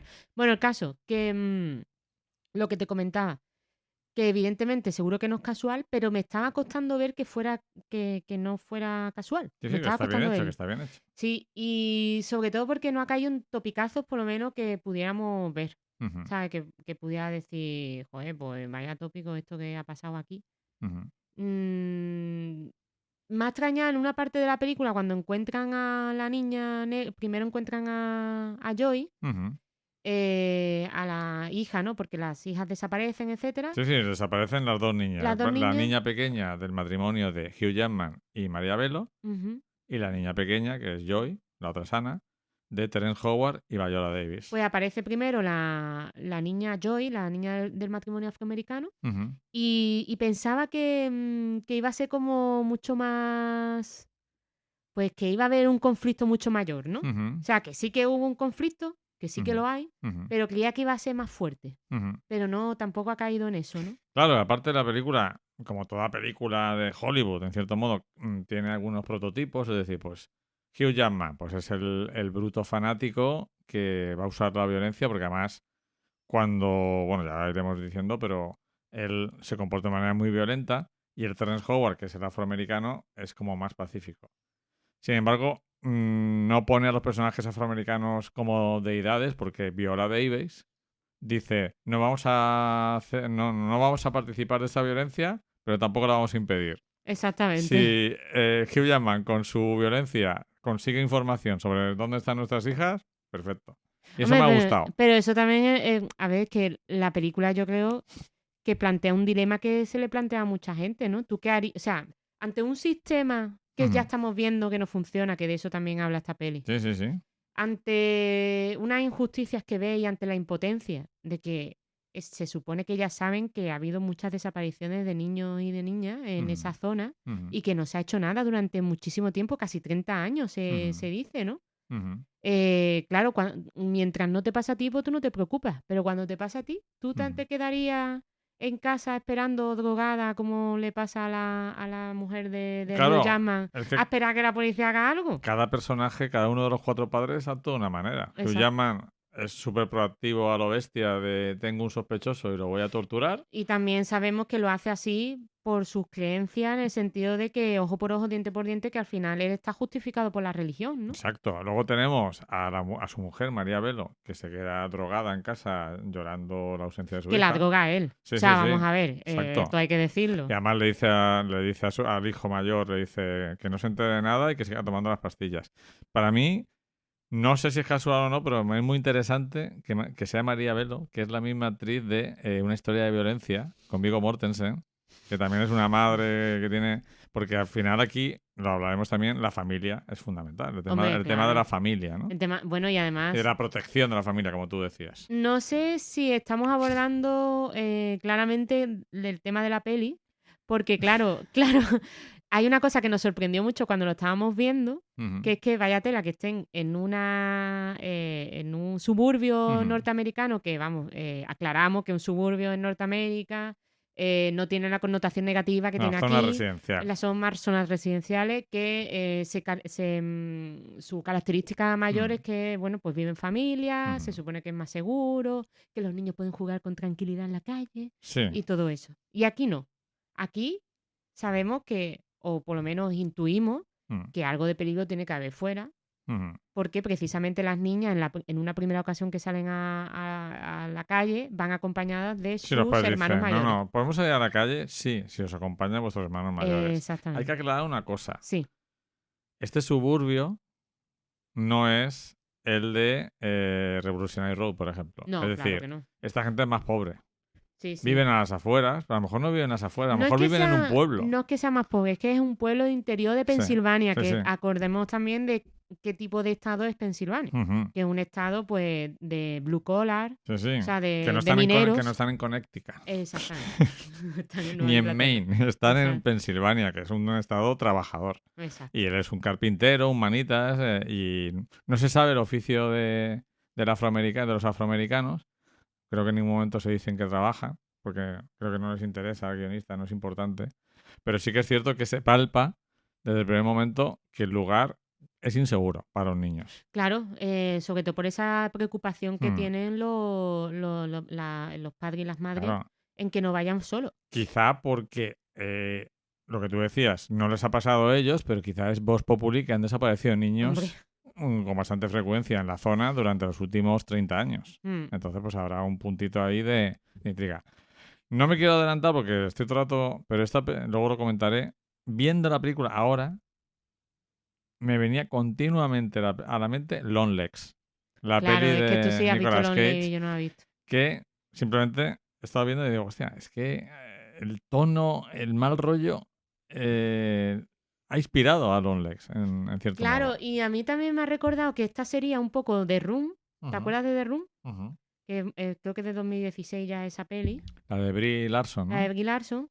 pero desde la otra perspectiva, Sí. ¿no? Esta se trata de las personas que están fuera, qué ocurre desde las afueras. Sí. De las que- personas que no- han perdido han perdido a la persona. le han secuestrado a un niño. Exactamente. Y por el otro lado, en la habitación, pues al revés, ¿no? Ujú. Así que bueno, Yo creo que el tema también en esta película es muy arriesgada en el guión porque es como mi escritorio de mi ordenador, que abre un montón de ventanas. desde el principio, sí. Sí, Abre sí. la ventana del secuestro, Mm, abre la ventana del sospechoso, mm. abre la ventana de lo que hace Hugh Jackman, que se pilla al sospechoso y se lo lleva para torturarlo para sacarle información. Abre la ventana de De que Jake. el personaje de Jake Gyllenhaal, el detective al detective. que le asignan el caso, que empieza a investigar a todos los pedófilos y pederastas de la zona y acaba encontrándose a un sacerdote que resulta que en un zulo, porque es un sótano pero sin escaleras, hay un muerto allí que no se sabe muy bien qué hace allí, ¿no? Pero Con un extraño colgante. con extraño colgante que Jake Gyllenhaal no se fija en él. Porque ya veremos que otro tema es la negligencia. No diría tanto hay negligencia en el departamento. Él, podríamos decir que es un moti, porque él lo da todo. Él es un moti, pero es un Pero moti físico. Es un moti físico y Jake Gyllenhaal hablamos. y también te conocemos el background del personaje, o sea, su pasado, Ujú. que comenta que él estuvo en correccional. O sea, es un niño abandonado o un niño, no sé si abandonado, pero sí que un niño que tuvo una infancia difícil Ujú. porque estuvo en un correccional y de hecho tiene como tatuajes, ¿no? De típicos muchas veces de carcelarios. Sí, sí, sí. Entonces, claro, vemos que es un chaval que seguramente sus motivaciones para ser policía fuera combatir las injusticias que cometieron con él cuando fue niño. Ujú. Vete a saber si fue un niño también maltratado. También o- encontrar un trabajo al que podía acceder. y un trabajo que podía acceder, pero vemos que muchas luces no tiene el chaval. O sea, No, no es es muy motivado, lo da todo, además lo dice. Yo hubiera podido estar vigilando la casa, no tiene problemas en quedarse 2 días sin dormir. O Exactamente. sea, pero no es un tipo especialmente No, despierto ni lúcido. no es lúcido, porque no es como, por ejemplo, lo que No es vemos. Sherlock. No es- por supuesto, pero tampoco es, por ponerte un símil, no es en True Detective Ujú, el personaje de Jodie Foster, ujú, que sí que está atenta a muchos detalles. ujú, No es ese tipo de investigador. No ujú. es el tipo de investigador, por ejemplo, por poner otra peli, esta vez de David Fincher, no es como Zodiac, Ujú. que desde el principio ya sabemos quién es, porque él sabe que es él, porque lo intuye, no es Ujú. intuitivo, sí. exactamente, no es Ni es un intuitivo tipo ni observador. ni observador. Ujú, Porque además creo que Villeneuve en eso lo hace muy bien, ujú. porque todos vemos, el espectador y la espectadora vemos La clave. la clave, vemos Ujú. la clave Ujú. y continuamente te da a entrever a elementos gráficos por la composición Ujú. de que ese elemento es importante. Porque Ujú. yo no sé si tú te fijaste que cuando entraron por primera vez a ver a la tía de Paul Dano es se supone que El es el conductor, sospechoso el principal sospechoso, que es el conductor de la de autocaravana. autocaravana donde supuestamente se han llevado a las niñas. Exactamente. Que ahí sí que son intuitivas los hermanos mayores cuando Ujú. ven esa caravana que no le dan muy buen tufillo, Que ¿no? esa caravana da un mal rollo. Y que también quizás sabrían ya de antes de ver nosotros lo que ocurre, Ujú. sabrían también que esa caravana estuvo presente en otro secuestro, porque también Ujú. lo descubrimos más tarde. Ujú. Pero claro, como ese es la intrahistoria de la gente del barrio, pues son Eso cosas que está, saben. eso está muy bien porque son cosas que ellos saben, pero nosotros no. Claro, Las porque descubrimos después. una cosa, seguramente, si tú haces o sea, tú y yo, cuando vivimos en este barrio de esta ciudad, etcétera, Mm. sabemos muchas historias del barrio. Ujú. Pero cuando nos ponen una cámara delante, no nos ponemos a contar esa historia. Ujú. ¿Te acuerdas cuando fulanito? Eso sería una mala película. Una sería mala película, sería exactamente. una telenovela. Exactamente. Entonces, seguramente en ese momento, evidentemente, cuando le dicen, oye, chicas, no hagáis nada con esa caravana, Ujú. porque da mal rollo, no dicen, da mal rollo porque hace 5 años se llevaron a un niño. Eso sería la adaptación que hacen al final de May December. Oh, bueno, por supuesto. Y así Sería con un chun. sería un true crime malísimo. Exacto, en un true crime de podcast harían eso, Ujú. ¿vale? De malo, además. Ujú. Entonces ahí lo hace muy bien porque, claro, nosotros vamos poquito a poco descubriendo cosas. Y también lo que hace Villeneuve para que nosotros, como espectadores, nos demos cuenta de cosas es ponerte los elementos en composición. Vuelvo otra vez al tema que empecé. cuando conocemos a la tía de Paul Dano, Melissa Leo, a la supuesta Melissa tía. Leo, que es una gran actriz también. Sí. Está más envejecida de lo que era, Sí. porque es que además es como Pero es una actriz estupenda también. muy característico, ¿no? Vemos cómo al preguntarles por su marido, nos dice, vemos que hay en el cuadro compositivo hay una foto. Una foto, sí, con un marco. Exacto. Entonces, cuando nosotros vemos la foto, el personaje de Jake Gyllenhaal, me acuerdo, que lo mira y le pregunta y le dice, ya es mi marido, que hace 5 años o 6 años Nos peleamos y desapareció. Se fue y ya no volvió. Y no volvió. Y claro, el personaje de Jake Gyllenhaal ahí tenía que haber mirado esa foto detenidamente, porque además llevaba un colgante muy parecido al que luego encuentra en el cadáver de esta persona que se encuentra... Claro, pero la duda que yo tengo, que ahora mismo no recuerdo, es primero va a la casa y luego encuentra el cadáver, ¿no? Primero va a la casa y luego Entonces encuentra me parece el un poquito más lógico que no se acuerde, porque Pero, te impacta más ver el colgante y luego verlo Pero en es una que foto que ver... Igual no te fijas en el colgante que lleva el hombre. Pero te fijas, como te dije yo en el primer momento, te fijas si es un chavalucio que tu marido ha desaparecido hace 6 años. O sea, que te peleaste con él hace 6, 5 años. Sí. Qué casualidad que el hombre que está muerto ahí lleve también 5 años, porque te lo cuenta el cura. O sea, no, la peli te está contando claramente que Jake Gyllenhaal no une los puntos. No une los puntos. No, el maze, el laberinto, él no sale del laberinto. Que creo que es otra metáfora, que él no sale del laberinto. Él está metido ahí es que en el puto hoyo. Ahora que lo has dicho, y quería cerrar lo de antes, de las ventanas que abre la historia, aparte de todas las ventanas que hemos dicho, también está la ventana de ese tío raro que va a la vigilia y empieza a tocar ahí el peluche. Pero, como tú bien dices, hay 2 claves para mí que son metafóricas o alegóricas, que es el laberinto y el título de Prisioneros. Claro. Todos los personajes, o casi todos los personajes de la película, en mayor o menor medida a lo largo de su vida han sido prisioneros literal o metafóricamente. Jake Gyllenhaal fue prisionero de un correccional. Exacto. Y ahora es prisionero de su obsesión por descubrir el asesinato un poco a lo bruto. Hugh Jackman es prisionero de su fervor religioso, de su fanatismo y de no ver más allá. De no ver más allá también la obsesión de la protección. Exacto. De ser el hombre de la casa, ¿no? También se lo dice al chaval, ¿no? Ser un hombre y no sé qué. Exacto. Y luego, Paul Dano, pues fíjate si el pobre chaval se ha sido prisionero de un montón de mierdas en su vida. Porque y además que descubrimos, ¿no? Que también no es que solamente sea prisionero porque lo secuestra. Claro, por eso te decía que Hugh literal Jackman, y metafóricamente descubrimos también que fue el primer niño secuestrado por Melissa Leo y su marido. Y que lo dijeron a todo el mundo que era su sobrino. Entonces ese chaval ha sido drogado, han abusado de él. Entonces ha estado también prisionero. ¿De acuerdo?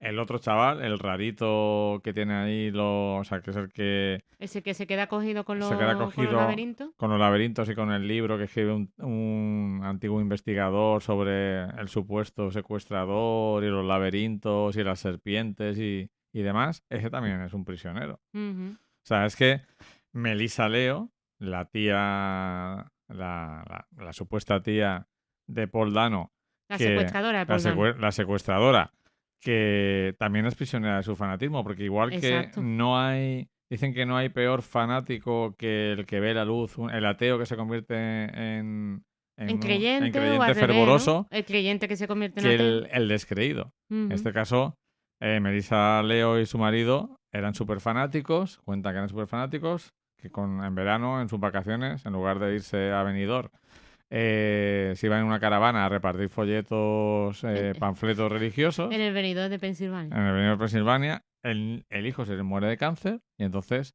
deciden, pues como Dios nos ha abandonado, vamos a hacer, y hemos perdido la fe, vamos a provocar que todo el mundo pierda la fe.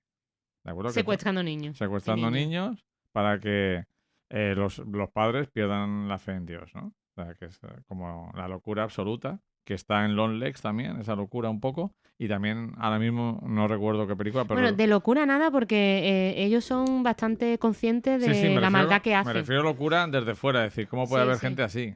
Hombre, pero eso es lo que hacemos para intentar explicarnos la cantidad de atrocidades que hace la peña, pero que de locura nada, vamos. Sí, no, porque no te va a confesar, vamos, Me refería en el sentido de que, visto desde fuera, pues dice que hay gente más ida, ¿no? De llevar a ese extremo de y su también decepción es muy vital. interesante este tema de lo de prisionero porque también habla de las hipocresías, ¿no? La cantidad de hoyos y de sótanos escondidos que hay, que aparecen en esta peli, ¿no? Porque cada uno tiene como su hoyo o su mochila...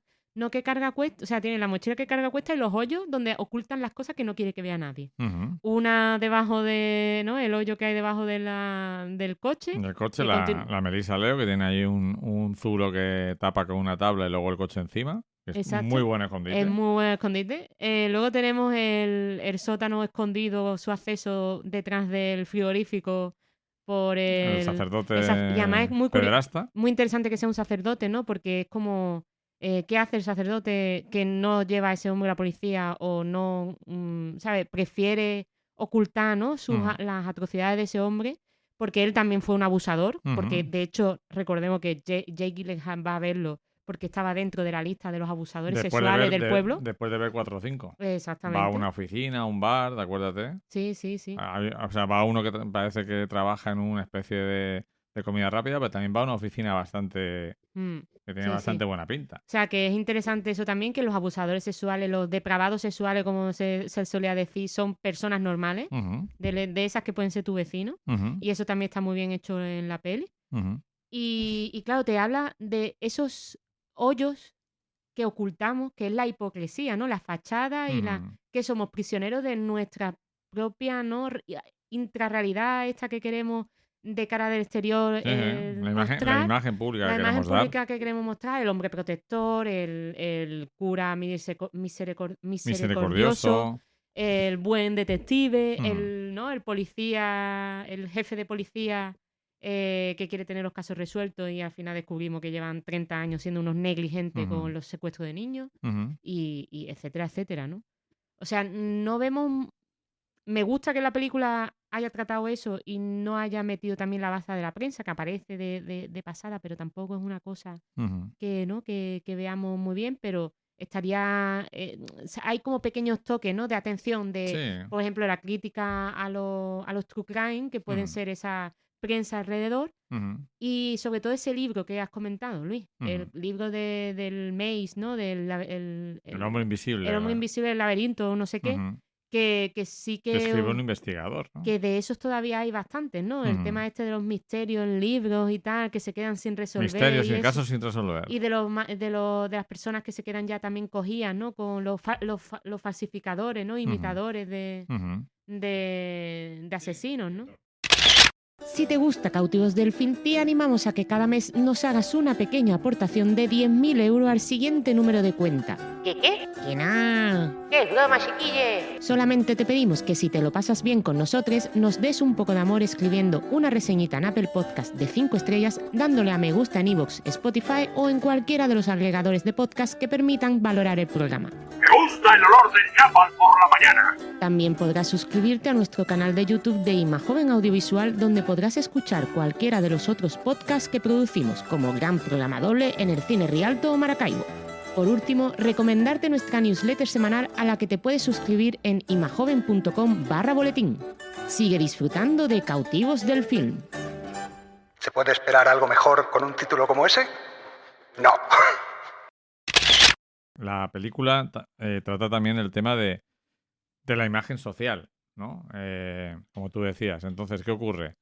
Pues si Paul Dano no tuviera el aspecto que tiene Paul Dano y fuera en esa furgoneta, pues a lo mejor, porque de hecho la película, en cuanto secuestran o las niñas desaparecen, los padres dicen que ha habido aquí una caravana, entonces la localizan y ya van a muerte a por el tipo sin preguntarle, dan por hecho que los padres tienen razón en sus sospechas. La intuición de los padres como que ya va a misa. Efectivamente. ¿Por qué? ¿Y por qué luego cuando Hugh Jackman ya ve el físico del chaval dice, este es un colgado? Entonces, las víctimas, porque Paul Dano es una víctima, el otro chaval más mayor, que es el que entra en las casas, que parece que va a entrar para algo así peligroso, lo que hace es robar ropa para recrear el caso, también es otra víctima. Pero los tratan como asesinos. Ujú. Y eso es muy interesante porque está hablando de ese, en cierto modo, no sé cómo es la palabra, otro día salió en clase y no la encontrábamos, el odio al pobre. Aquí El estamos. odio al sospechoso. Sí, sí. O sea, que Al de aspecto sospechoso, Ujú. al que tiene un aspecto, pero el aspecto de sospechoso les viene por su pobreza y les viene por lo que han sufrido en su pasado. Hombre, claro. No solo es un poco lo mismo que le pasa al inmigrante que viene de un sitio donde hay terrorismo, huyendo de ese terrorismo, y lo acusan de terrorista a él porque viene de allí, Ujú. cuando precisamente está huyendo y detesta lo que está pasando en su país, ¿no?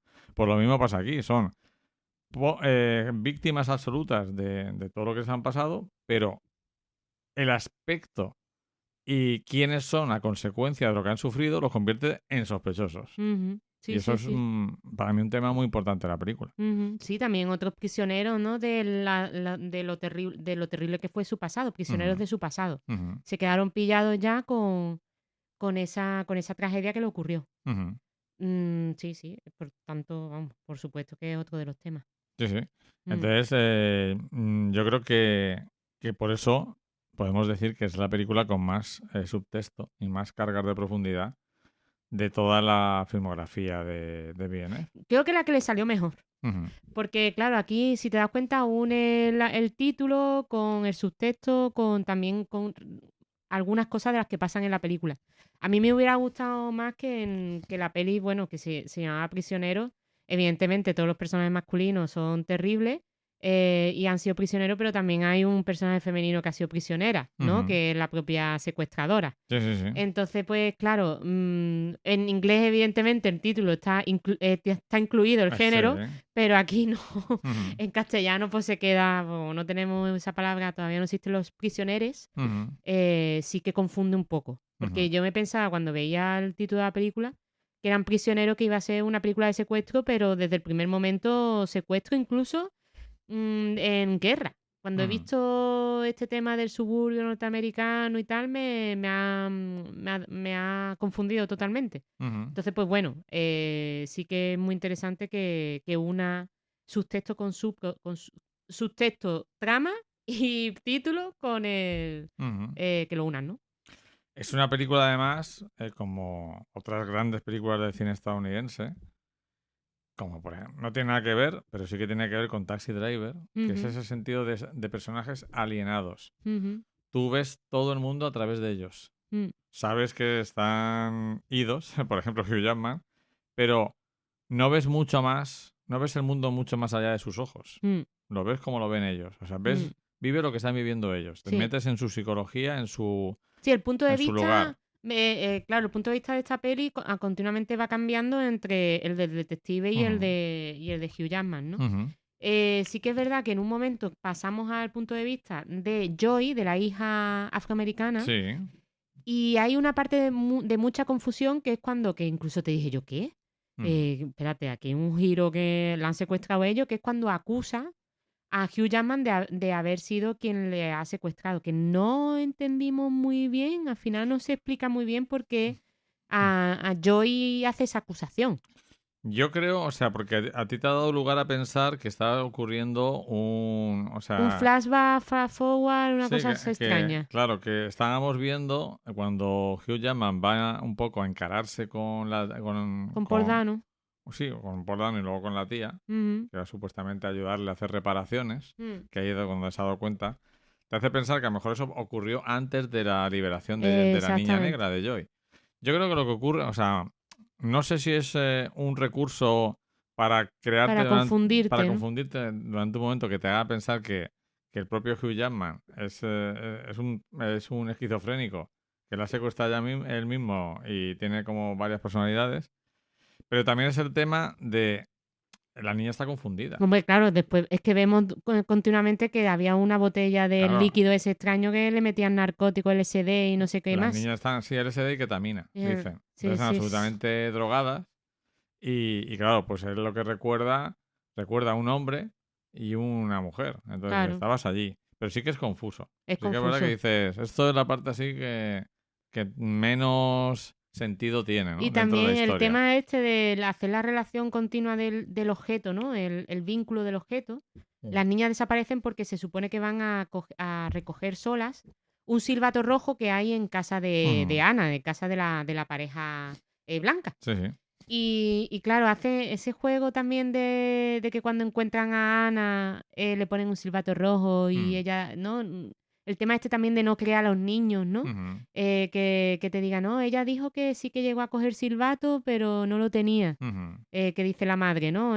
Cuando la presenta. Entonces le he comprado uno y se lo he puesto.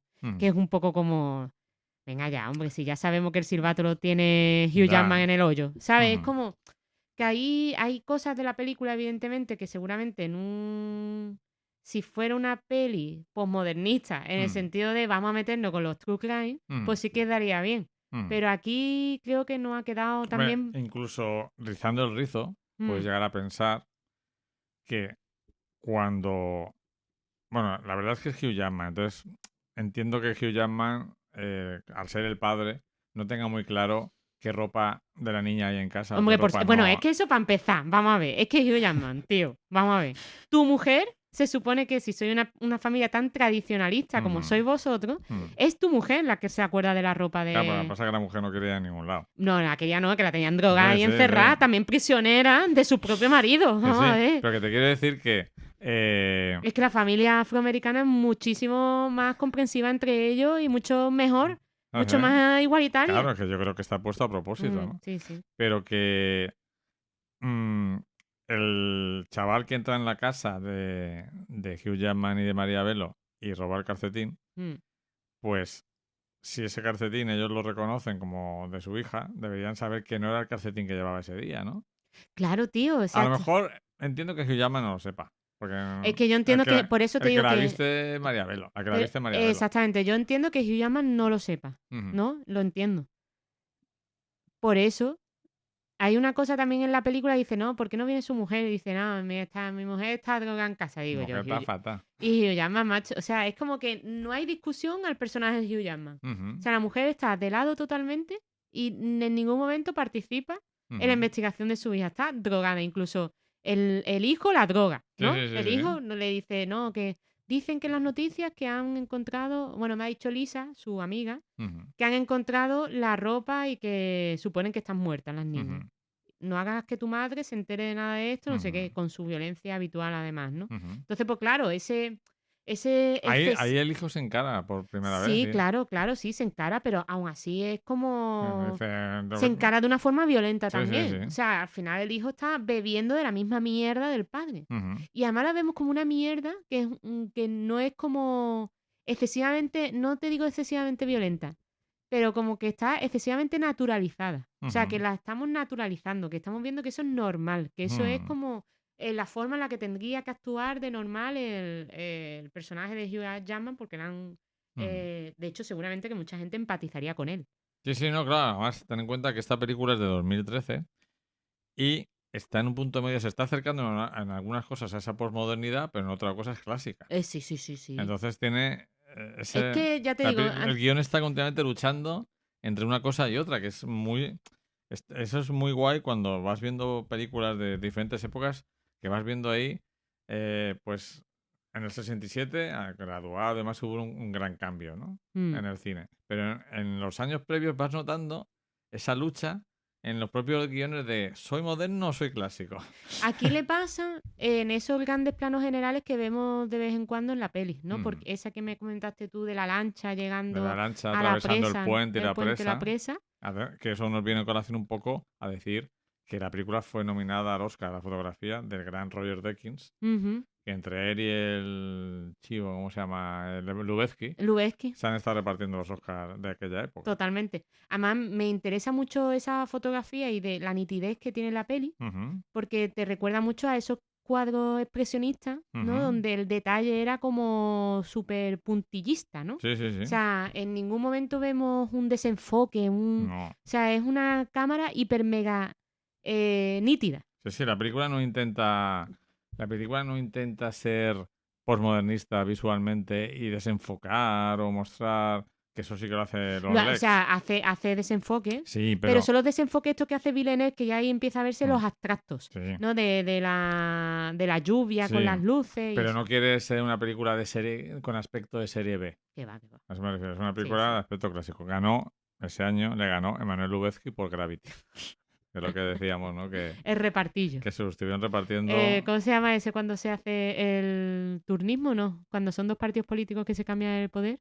Sí. Pues eso hacían ellos. Exacto.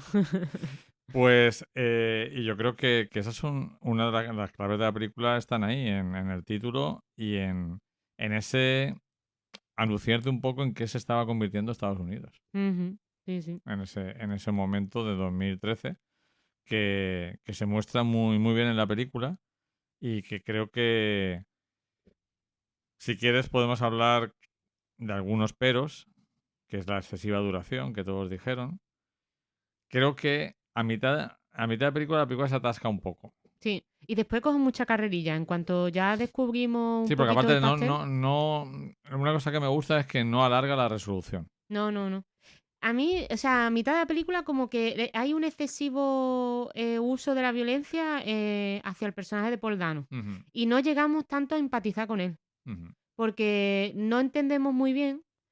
Creo que ahí a lo mejor hay un pequeño fallo, no está tan bien hecho. No entendemos muy bien por qué no habla o por qué habla cuando no tiene que hablar. O sea, si quería haberse mantenido tranquilo y en libertad, no le hubiera dicho nada al personaje de Hugh Jackman cuando le amenaza en ese encuentro con la prensa, ¿no? Cuando sale de prisión Sí, del calabozo. Te entiendo. Entonces, ese tipo de relación de Paul Dano con su secuestrador, en este caso su secuestrador Hugh Jackman, no lo llego a entender muy bien de por qué soporta tantos días en decirle siquiera algo. Aunque esté traumatizado y tal. Sí, no lo llego a entender. Te entiendo lo que quieres decir. Ten en cuenta que, por un lado, que es la segunda vez que vive eso. Tiene que ser terrible. Sí que se da un dato. Lo que pasa es que se da de pasada y se pilla o no se pilla. A lo mejor, no sé si tú en ese momento, porque como la película te da tanta información al principio, cuando hablan del detector de mentiras, sí. que los padres están un poco indignados de que les hayan pasado el detector de mentiras, como que piensan que la policía siempre piensa cuando un niño desaparece en los padres. Claro. A ver, el tema de los abusos y de las agresiones a las infancias, la mayoría de los casos es dentro del entorno conocido. Del entorno conocido. Entonces dicen, a ver si estos se han pegado una inventada y es que se han cargado a los niños. A lo mejor no había abuso, simplemente se les ha ante un accidente y no quieren reconocer, ¿no? Y entonces le preguntan a Jake Gyllenhaal, ¿y a este le habéis hecho el detector de mentira? Y dice, sí, pero es imposible porque tiene la mente de 10 años y si no entiende las preguntas, ¿cómo va a responder?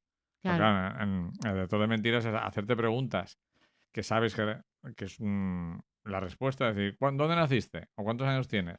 Para saber cómo reaccionas ante una respuesta natural. Entonces, es posible que este chaval, entre que está traumatizado y que es un poquito... que está un poquito más de acá. Sí, que es un disca, vamos. Que es un discapacitado. Mm. Pues igual es que le cuesta... también me imagino que le tendrá un miedo terrible a la falsa tía. No está bien contado, creo. Y que ahí lo que quiere es un poco, cuando va el otro a pegarle, el padre, un poco quiere como descargarse la culpa, decirle, yo solo la recogí para jugar y luego ya yo no he hecho nada más, ¿no? Pero hay algo extraño. Hay algo extraño ahí que no... En ningún momento, o sea, no en ningún momento, sino que yo no sentí empatía por Paul Dano, cuando a lo mejor debería haberla sentido. Tantas hostias que le dieron. Claro, pero es que creo que la película, en mi opinión, creo que en ese sentido es arriesgada porque no quiere, como decía, que es una película sobre la alienación. Creo que vives la película bajo el punto de vista de Hugh Jackman. Que además Hugh Jackman hay un momento que dice, ya no es una persona. Claro, se hace además lo hemos comentado, esa forma que hace de justificarse sus actos. De hecho, tenía dos cosas que hacer. Ayudar a la policía, ¿no? O quedarme en casa o ayudar a la policía. En este caso, pues para mí, él está como ayudando a la policía, para él está ayudando a la policía. Así que yo he hecho, no, su elección era o mis hijas muertas, ¿no? Mi hija muerta, o maltratar a este, ¿no? O torturar a este hombre para saber. Se lo dice a su amigo negro. Yo ya he hecho mi elección, ¿no? O sea, y te pone también... tuya. Exacto, ¿no? Le pone ahí también ante ¿no? el tema del bien, de la dualidad, ¿no? El tema del bien y del mal, de los creyentes y no creyentes, etcétera, ¿no? O sea, él ve la vida blanco y negro, no ve la vida de tonos grises. Es que yo creo que la película hace una cosa muy arriesgada, que también lo hace un poco la zona de interés y demás, que es, yo creo que está hecho a propósito el que tú no sientas ninguna empatía por Dano, o que, por el hecho de que quiere que tu golpe moral sea más fuerte. Es decir, mira, tú a lo mejor no compartes la violencia hacia Paul Dano, pero tú estás pensando que es un pederasta. Entonces, no lo harías tú a lo mejor como hace el negro, pero tampoco te parece tan mal que Hugh Jackman lo haga. Entonces, quiere que tú veas que tú también podrías pensar como Hugh Jackman. Hombre, claro, es que además yo estaba pensando como Hugh Jackman. Y entonces luego te da la hostia moral de decirte, ¿ves? Este pobre chaval parece un delincuente y realmente es otra víctima. Cosa que le hacemos a muchas personas a lo largo del día. O sea, vemos a alguien tirado en el suelo con una actitud un poco agresiva pidiéndote dinero y lógicamente lo que quieres es salir corriendo. Y si eres Hugh Jackman, pues dale en de ese hostia. momento no empatizas para nada. Claro. Y eso es un poco lo que te quiere decir la película, que es tan jodido ser Paul Dano o el otro chaval que aparte de que te han jodido la vida todo el tiempo, además te han convertido en una persona de aspecto sospechoso y que da mal rollo y que no empatizas con esa persona porque le tienes miedo. Y un poco creo que sí que empatiza, parece que el único que empatizas ahí es el detective, Jake Gyllenhaal, porque dice que intenta como hacerle bueno, a ver, sí que es bastante brusco con él al principio cuando lo detienen, pero cuando se da cuenta que el chaval no va a soltar ni prenda y que tiene la discapacidad que tiene de cómo se ha quedado ¿no? de, entre comillas, retrasado cogido, no insiste más. De hecho, lo deja, aunque sí, le pide al jefe que lo deje un día más, pero simplemente porque se lo ha dicho el otro que le tiene un poquito de miedo. Sí. El Hugh Jackman acojona a Jake Gyllenhaal. Sí. Cosa que me parecería totalmente inverosímil, pero sí, en este sitio porque a lo mejor pasa. Jake Gyllenhaal... como es otra víctima, se ha encontrado con como gente ha sido así. otra víctima. Se ha encontrado con gente así en esas casas de acogida. Entonces,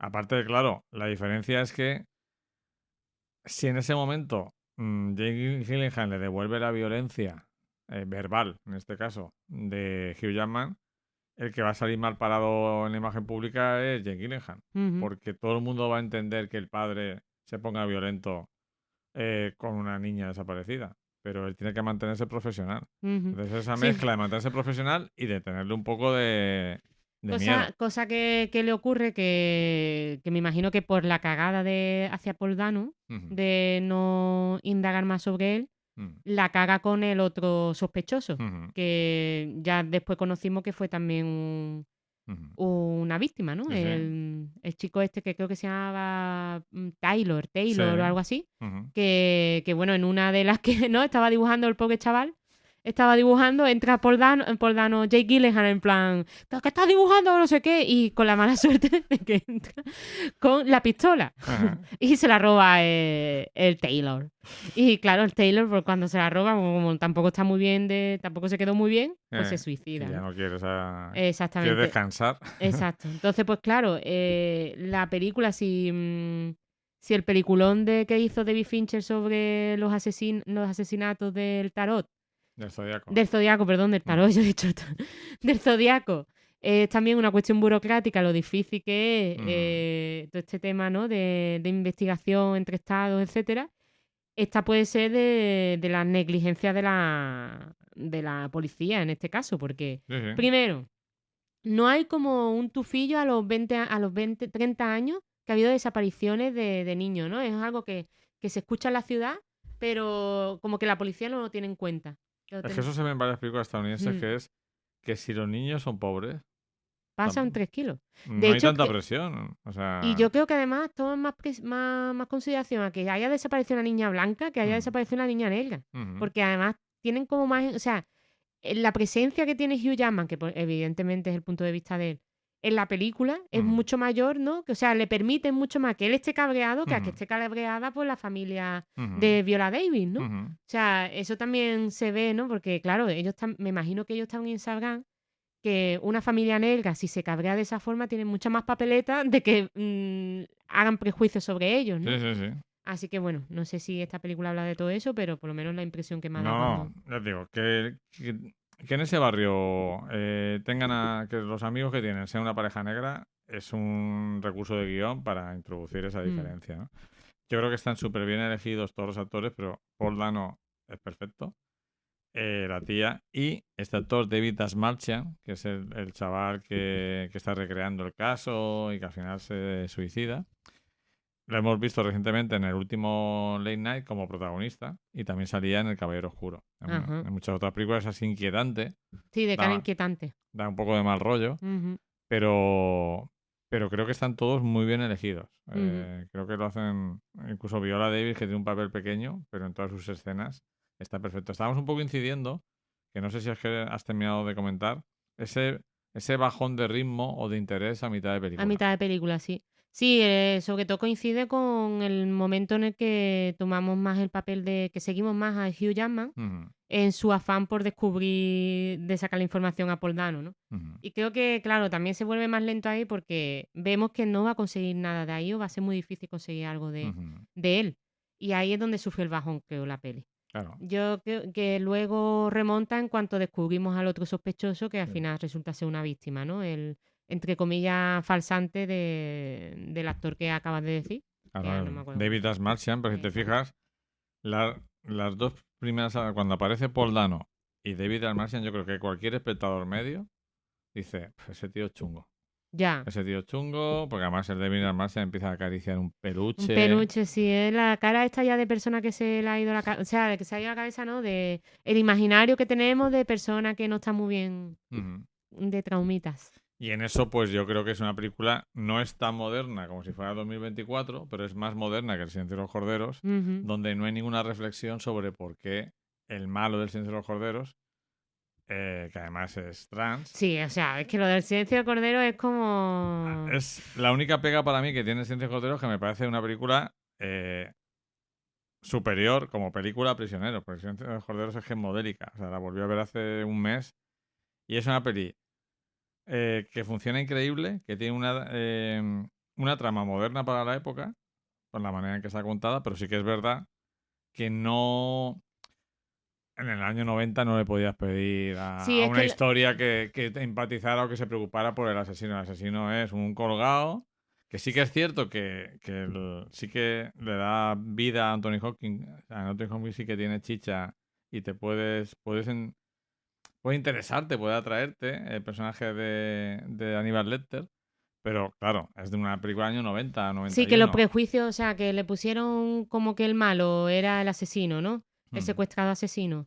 Era malo y loco porque era trans. O sea, es como, tío, por favor, qué cosa más sencilla, más simple y más horrible, vamos. No lo diría tan así, porque realmente la película sí que te muestra la del Silencio de los Corderos, que el personaje también es un poco víctima de que en ese momento una persona trans no era aceptada, entonces su trauma viene por ahí. Sí que no diría que la película dice los trans son así, no es eso, pero sí que es verdad que no se preocupa tanto por darle un contexto y una visión poliédrica al personaje. Pero estamos en el 90. Claro, pero es que eso pasaba en los 90, pasaba con frenesí, o sea, como que se justificara su alienación con la sociedad, su trauma sexual, de género, de identidad, etcétera, más que unos abusos sexuales o unos maltratos de la infancia, que es muchísimo más común y más terrible también, porque realmente el derecho que tienen las personas a identificarse con un género es un derecho que tenemos que adquirir y que en muchas partes del mundo no está adquirido, ¿no? Esos prejuicios se ven aumentados en este tipo de ficciones, porque ya asociamos que si tú eres de esa forma, si tú te identificas con ese género, te identificas con este tipo de sexualidad, pues ya puedes ser sospechoso a ser un posible asesino. Claro, es que era así de horrible. El científico es un poco el que se preocupa o digamos, tiene cierta empatía o cierta compasión por el personaje del asesino, es el propio Aníbal Lecter. Pero claro, Aníbal Lecter también es... También un depravado, ¿no? Se es un supone. depravado. Entonces, claro, eso es pero yo creo que en el 90 era moderno y ahora no lo es, evidentemente. Y aquí sí que no estamos en 2024, pero que no ha habido el Me Too ni ha habido todos los movimientos, pero sí que es cierto que la película tiene, cuando la terminas de ver, una gran empatía por estos dos tipos, por el Paul Dano y por el David Asmanian, porque al final tú como espectador las has visto con tus propios prejuicios, pero ahora la película te hace ver que los prejuicios que tiene Hugh Jackman tú también los tienes. Lo que pasa que a lo mejor pues tú no le vas a dar de hostias porque no eres violento, bueno, pero tienes los mismos prejuicios que él. Y también te habla de lo perdidas en general que estamos como sociedad las personas a la hora de tener que casarte con una ideología, con una religión, con una forma de vida.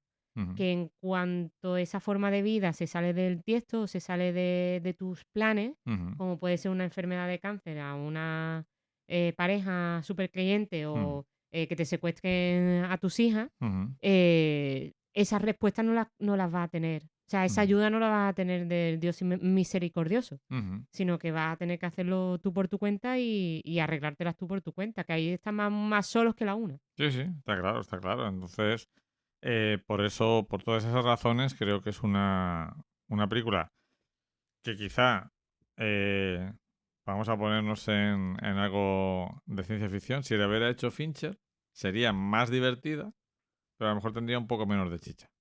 Yo creo que tendría menos chicha psicológica, ¿no? Sí. Creo, ¿no? No, psicológica, bueno, más que psicológica, empática quizá, ¿no? Empática, porque Fincher sí que tiene esa chicha psicológica en Zodiac. Sí, por eso.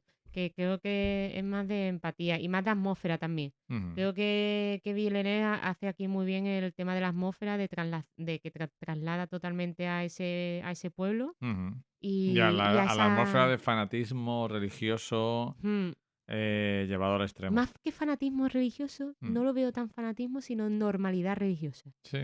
De que está en la cotidianidad religiosa, ¿no? Que está ahí y tú no te das cuenta que está tan ahí, pero está. Que es el agua, ¿no? La película es muy húmeda. Lo tienes tan naturalizado que no te das cuenta ni siquiera de que eso en otros lugares no es así. Sí, que si lo hubieran hecho en Utah, pues lo entenderíamos más, ¿no? Que está totalmente presente en todos lados, pero está en Pensilvania, que no es Utah, pero también podría serlo. Sí. Y por último también comentar el tema del grano de la peli. Tiene un poquito de grano. Y de lo bien que usa los claroscuros. O sea, es un director que en esta en concreto utiliza muy bien la psicología lo que nos expresan las imágenes a la hora de utilizar los contrastes. Efectivamente, y además teniendo en cuenta que todavía no tenemos una televisión de el negro puro, una OLED. Las escenas nocturnas o en sótanos se veían bastante bien. Sí, es muy interesante cómo descubre, o sea, en ese sótano primero que vemos de la casa del cura, cómo va descubriendo los distintos tramos, porque además es algo bastante claustrofóbico e inquietante, porque yo en todo momento te estaba diciendo, Luis, tengo miedo, que no es una película de susto, pero es una película que te mantiene en tensión en muchas ocasiones. Es inquietante. Bueno, pues no Luis, sé. Yo llevamos creo que 1 hora 40 de podcast. Yo creo que está bien, ¿no? Está bien, ¿no? Sí, habremos estado hablando unos 20 minutos de Villeneuve. Más, 40 minutos. 40 minutos de Villeneuve. Sí, del podcast y de Villeneuve. Ah, sí, claro, sumando las dos cosas, o sea, y 1 hora de la peli, entiendo. Exacto. Entonces, pues perfecto. Yo creo que lo podríamos dejar aquí. Yo creo que sí. Y nada, emplazaros para el siguiente episodio de este Cautivos del Film. Que todavía no tenemos decidida la película. Estamos pensando cosas, pero todavía no está decidido. Ya lo decidiremos, a ver qué será. Y nada, muchas gracias, Luis. Yo creo que como primer calentamiento después de mucho tiempo sin grabar juntos ha estado muy bien. Creo que no nos hemos pisado. No nos hemos pisado mucho. Que eso está bastante bien. Sí. Sobre todo para el que lo tiene que oír. Y editar. También editar. Entonces ha sido un placer y esperamos que os haya gustado. Y pronto hablaremos de otra película, quizá de estreno o quizá no sabemos. Un clásico. Bueno, pues muchas gracias. Gracias a vosotros. Adiós. Balboa ha ganado el combate. Es el nuevo campeón del mundo de los pesos pesados. Señoras y caballeros, después de una sensacional pelea y de haber vencido por fuera de combate, les presento al nuevo campeón del mundo de los pesos pesados. Eres un gran boxeador.